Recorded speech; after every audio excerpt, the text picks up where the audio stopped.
Adaptations are essential to beating Subnautica 2 Early Access, as without them, we literally cannot survive on the ocean moon of Proteus. Adaptations are gained through these weird human-plant hybrids, yeah, it's as weird as it sounds, that generously donate their alien genes to us, allowing the player to survive the harsh conditions of this alien moon. As of the time of this video, there are 4 adaptations that can be gained from angel combs. So, can you beat Subnautica 2 Early Access without adaptations? Let's reprint and find out. Body print complete. PDO implant reset to factory settings.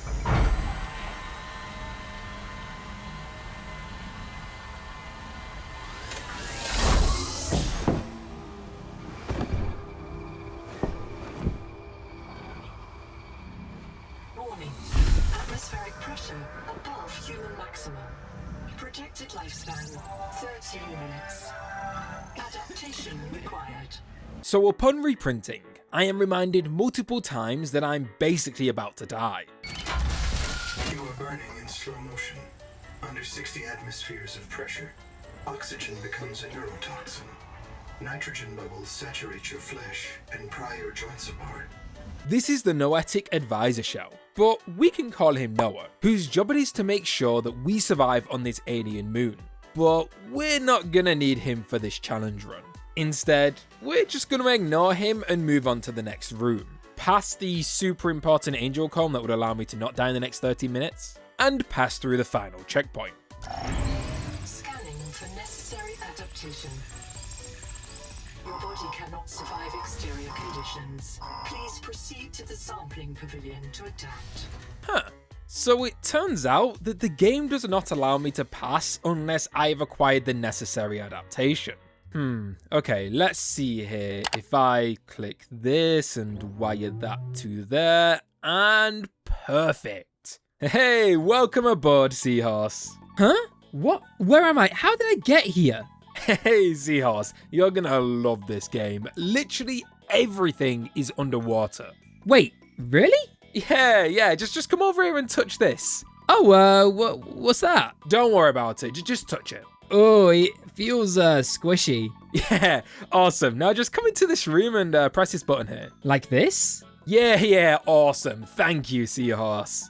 Alright, you stay here and I'll go out there and make sure it's safe, okay? Yeah, I'll wait here for you, yeah. So with the door now open, I was able to release the clasps on the life pod, upload Noah inside to bring with us, and set off to the surface of Subnautica 2.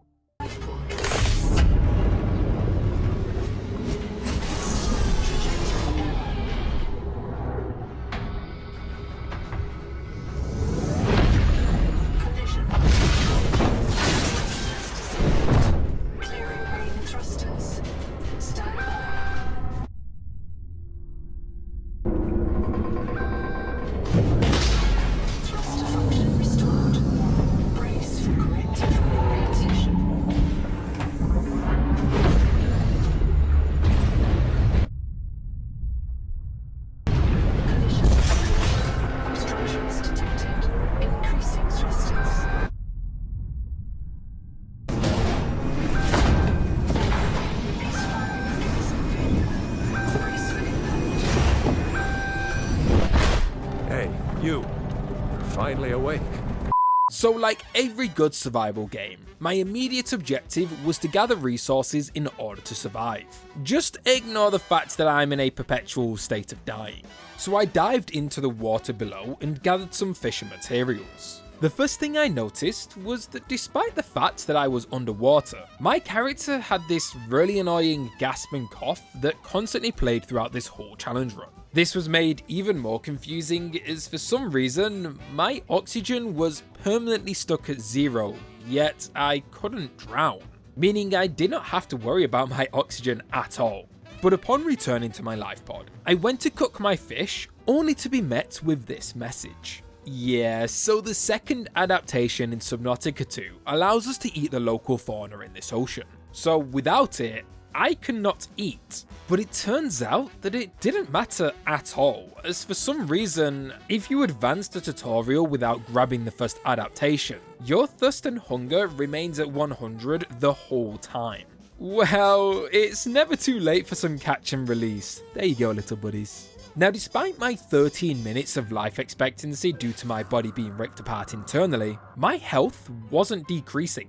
Now, I do still take damage from exterior forces, but I was pretty much safe to continue looting and exploring.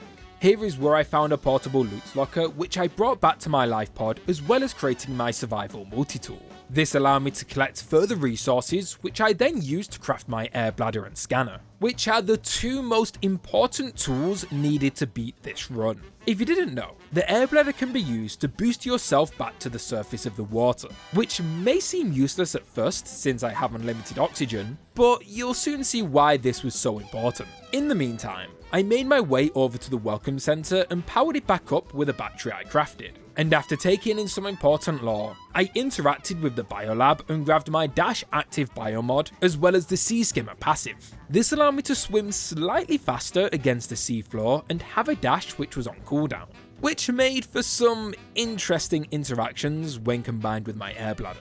But now that I had my necessary upgrades, I went and collected the last few resources I needed, which led me to my second angel comb.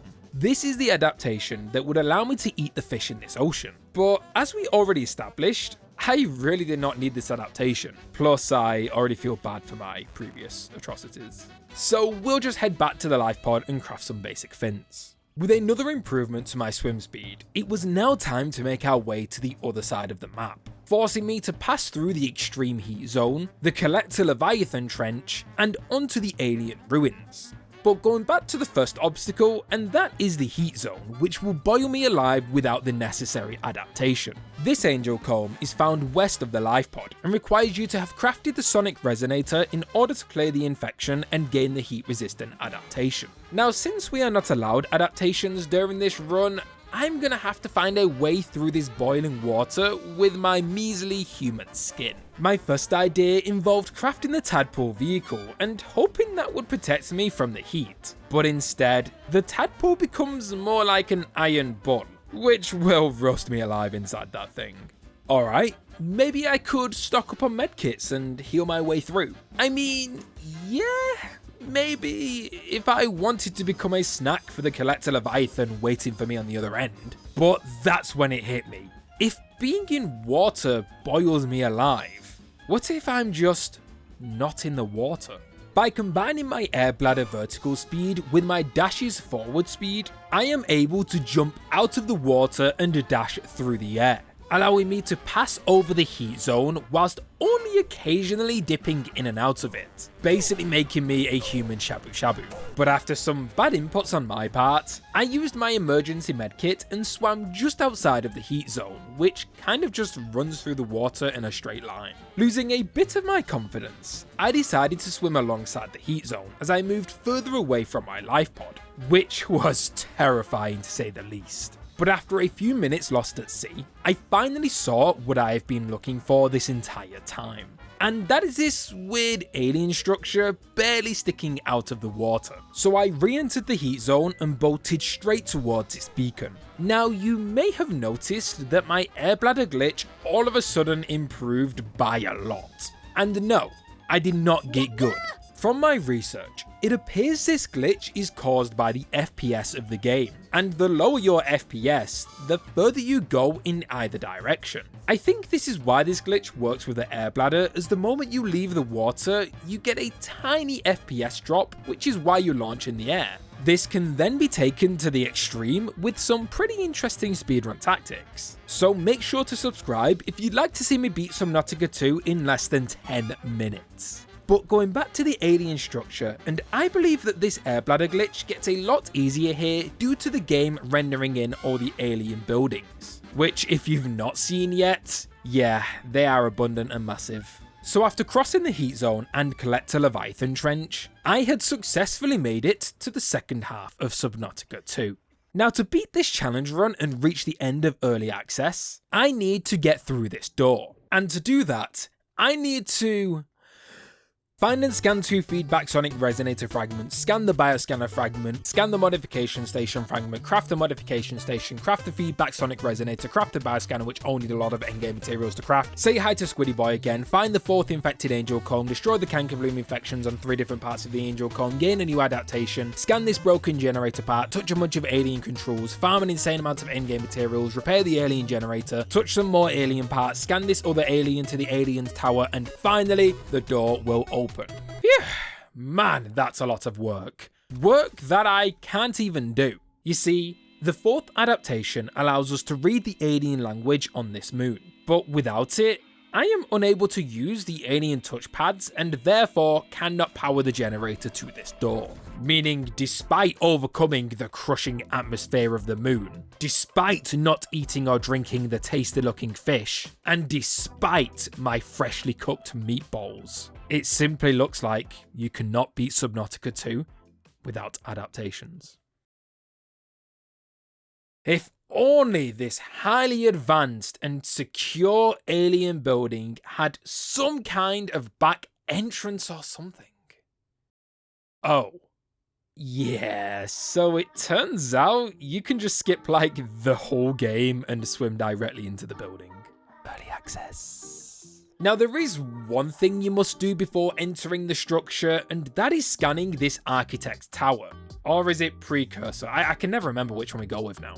Scanning this tower allows us to understand the architect/precursor message, but that's not an adaptation, baby. That's right. Thanks to our GOAT Riley Robinson from the first Subnautica, Altera already understands the architect precursor language. So a simple scan with our scanner already deciphers the final message. So screw you, Axums, and your dead language. I don't need to adapt my eyes. Human. Anyway, upon entering the structure through totally legitimate ways, all I have to do is press down this button, officially beating Subnautica 2 Early Access without adaptations.